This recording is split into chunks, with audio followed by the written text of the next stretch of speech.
I have been criticized fairly often because I recommended the testimony of Mary Kay Baxter. And I will be criticized in future as well for talking about her testimony and referring people to her testimony. I want to make it quite clear that I don't know Mary Kay Baxter. I've never met her. If God wills, I will maybe meet her someday. But the way that I came across the testimony of Mary Kay Baxter was not by human intervention. It was not because somebody gave me a book or because I picked it up somewhere. It was a revelation from God. And by that I will stand, people. I never knew about Mary Kay Baxter. I never heard about her.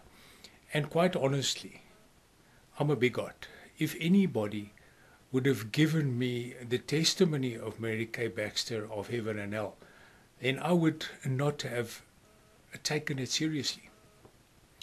But Jesus Christ himself revealed to me that her testimony is true. Now, her testimony is not about herself. It is about heaven and hell. The way I came about it is that on the night of March 27th, 2008, a voice spoke to me and said, "Heaven to hell, Baxter."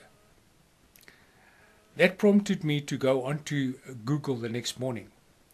And the first thing I found was the testimony of Mary Kay Baxter. I was shocked. I was honestly shocked. And I will tell you one thing, that was one event in a series of events that woke me up and shook me up. One thing that really spoke to me was that she talked about an area in hell where preachers were who did not fulfill their calling. They were called by the Lord and they did not obey the calling. And I had a calling on my life, people. And that event, when I came across Mary Kay Baxter's testimony, when Jesus sent me to it, that woke me up. Because I realized that if I do not hearken to the call that the Lord placed on my life, I will end up in hell. Friends, Mary Kay Baxter is not talking about herself. She is talking about what God showed her about hell. Whether her recollection or the way that she put it across is absolutely authentic or not, I couldn't care. It was enough to utterly wake me up. What is important to me was that it was not a testimony of a person. It's not the recommendation of flesh and blood that took me to her testimony. And that is why I believe her testimony to be true. Whether all of it is true, I don't know. But I couldn't care about it. I just know that it is serious enough and it is horrific enough from what I have heard from her testimony for me to absolutely take Jesus seriously. Hell is a terrible place. I don't want to go there. Many people put up arguments about hell being eternal or not being eternal. What does it matter? What does it matter, people? Are you going there? You just want to burn out or burn forever? What is the difference? If you want to make hell colder or hotter, what is the difference? The truth is not in Scripture, people. People investigate Scripture and they research Scripture, and it's the Greek and the Hebrew. My friends, that is the testimony of men. And Jesus said that the testimony of men I do not accept. I'm accepting the testimony of God, because Jesus himself revealed to me that that woman's testimony is true. That woman is God's servant, as much as I am God's servant, and as much as each of us will stand before the throne of God. It is not for me to judge Mary Kay Baxter. She is flesh and blood like I am. Many people don't like her. They don't like the way that she operates. I couldn't care, people. She is not my servant. I'm a servant of God and she's a servant of God. And so we are all servants of God if we make ourselves available to Him. Many of us are unwilling servants.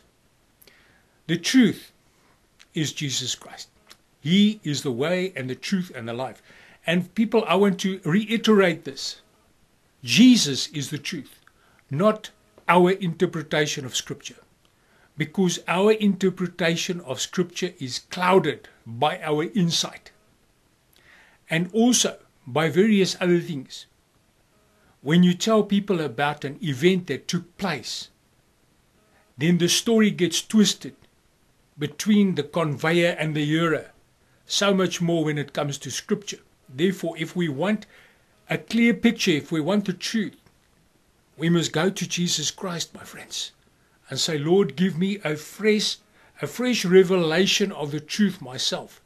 But get it from Jesus, not from your mind, not from what other people say.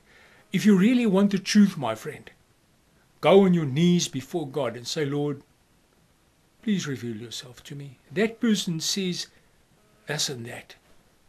But Lord Jesus, I come to you, Lord. My friends, Jesus wants to reveal himself to each and every one of us. And it is for us individually to go to Jesus, to humble ourselves and say, Lord, please show me.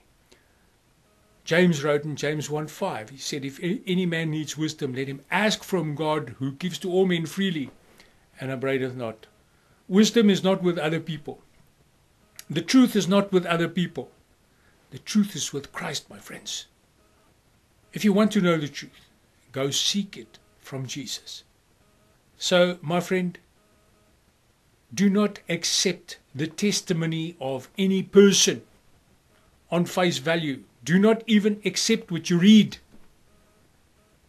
Take it to Jesus and say, Lord, I don't know whether this has been twisted.